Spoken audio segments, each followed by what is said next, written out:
शांति। 5 अप्रैल 2025। मीठे बच्चे, तुम्हें अभी नाम रूप की बीमारी से बचना है। उल्टा खाता नहीं बनाना है। एक बाप की याद में रहना है। प्रश्न, भाग्यवान बच्चे किस मुख्य पुरुषार्थ से अपना भाग्य बना देते हैं?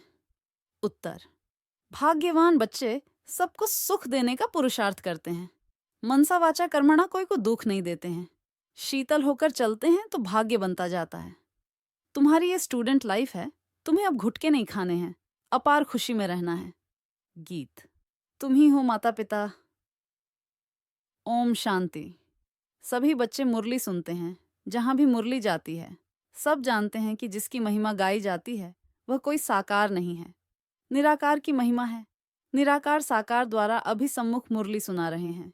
ऐसे भी कहेंगे, अभी हम आत्मा उन्हें देख रहे हैं।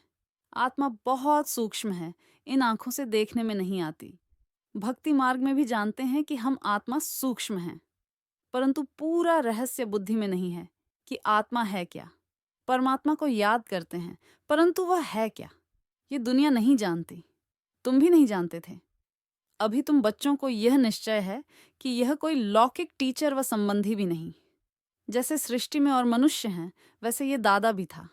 तुम जब महिमा गाते थे, त्वमेव माताश्च पिता, तो समझते थे ऊपर में है।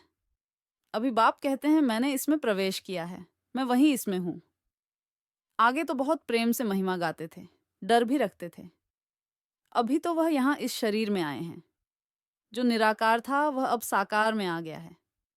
वह बैठ बच्चों को सिखलाते हैं। दुनिया नहीं जानती कि वह क्या सिखलाते हैं। वह तो गीता का भगवान श्री कृष्ण समझते हैं। कह देते हैं वह राजयोग सिखलाते हैं। अच्छा, बाकी बाप क्या करते हैं? भल गाते थे तुम माता पिता, परंतु उनसे क्या और कब मिलता है, ये कुछ नहीं जानते। गीता सुनते थे तो समझते थे श्री कृष्ण द्वारा राजयोग सीखा था, फिर वह कब आकर सिखलाएंगे, वह भी ध्यान में आता होगा। इस समय यह वही महाभारत लड़ाई है तो जरूर श्री कृष्ण का समय होगा। जरूर वही हिस्ट्री ज्योग्राफी रिपीट होनी चाहिए। दिन प्रतिदिन समझते जाएंगे। जरूर गीता का भगवान होना चाहिए। बरोबर महाभारत लड़ाई भी देखने में आती है। जरूर इस दुनिया का अंत होगा।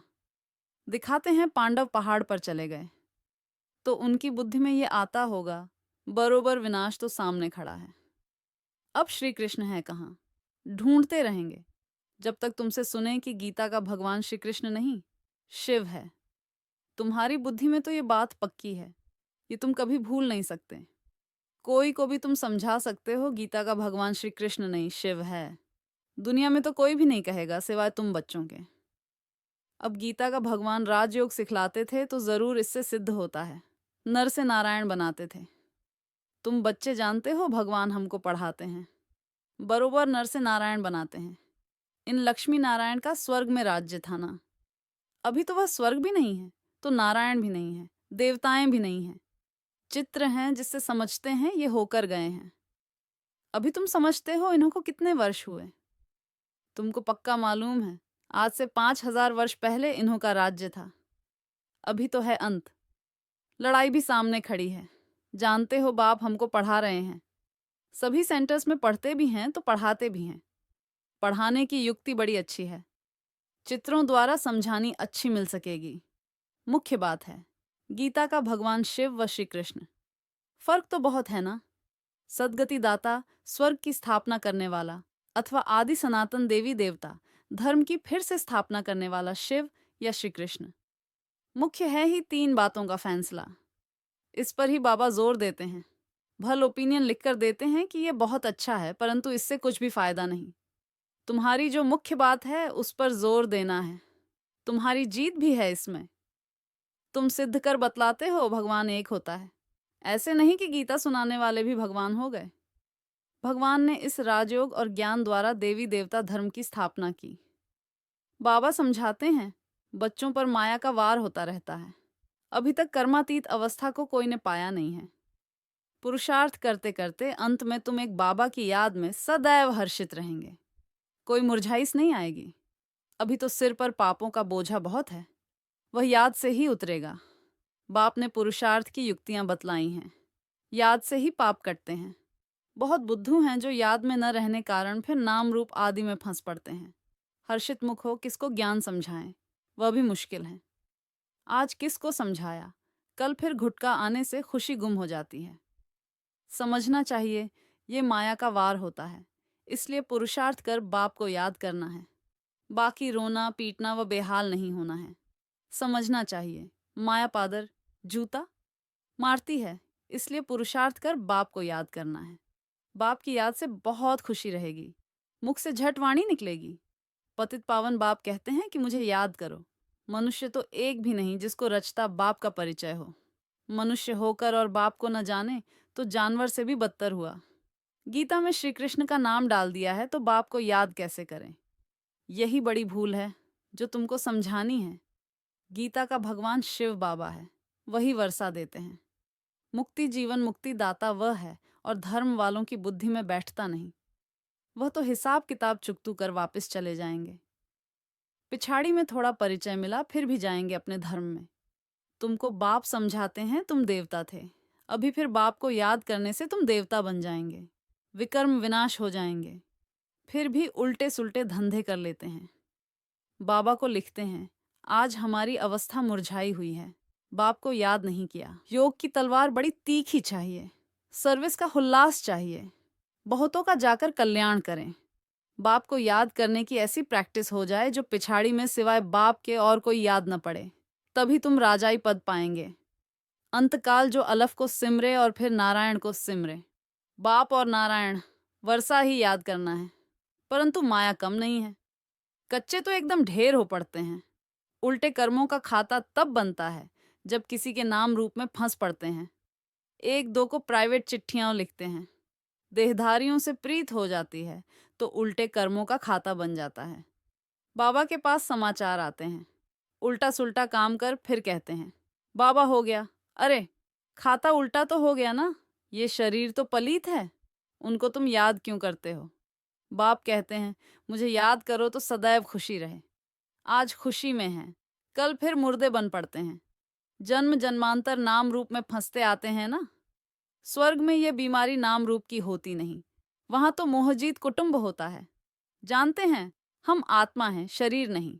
वह है ही आत्म अभिमानी दुनिया, यहाँ है देह अभिमानी दुनिया। फिर आधा कल्प तुम देही अभिमानी बन जाते हो। अब बाप कहते हैं देह अभिमान छोड़ो, देही अभिमानी होने से बहुत मीठे शीतल हो जाएंगे। ऐसे बहुत थोड़े हैं पुरुषार्थ कराते रहते हैं कि बाप की याद न भूलो।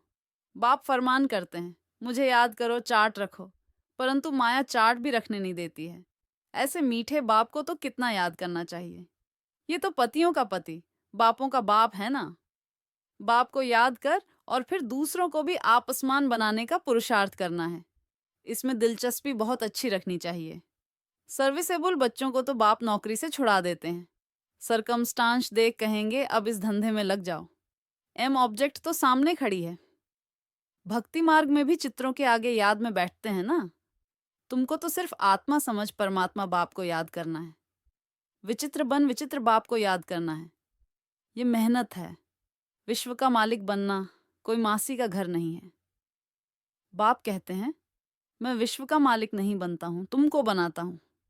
कितना माथा मारना पड़ता है। सपूत बच्चों को तो आप ही होना लगा रहेगा। छुट्टी लेकर भी सर्विस में लग जाना चाहिए। कई बच्चों को बंधन भी है, मोह भी रहता है। बाप कहते हैं तुम्हारी सब बीमारियां बाहर निकलेंगी। तुम बाप को याद करते रहो। माया तुमको हटाने की कोशिश करती है, याद ही मुख्य है। रचता और रचना के आदि मध्य अंत का ज्ञान मिला, बाकी और क्या चाहिए। भाग्यवान बच्चे सबको सुख देने का पुरुषार्थ करते हैं। मनसा वाचा कर्मणा किसी को दुख नहीं देते हैं। शीतल होकर चलते हैं तो भाग्य बनता जाता है। अगर कोई नहीं समझते हैं तो समझा जाता इनके भाग्य में नहीं है। जिनके भाग्य में है वह अच्छी रीति सुनते हैं। अनुभव भी सुनाते हैं ना, क्या क्या करते थे।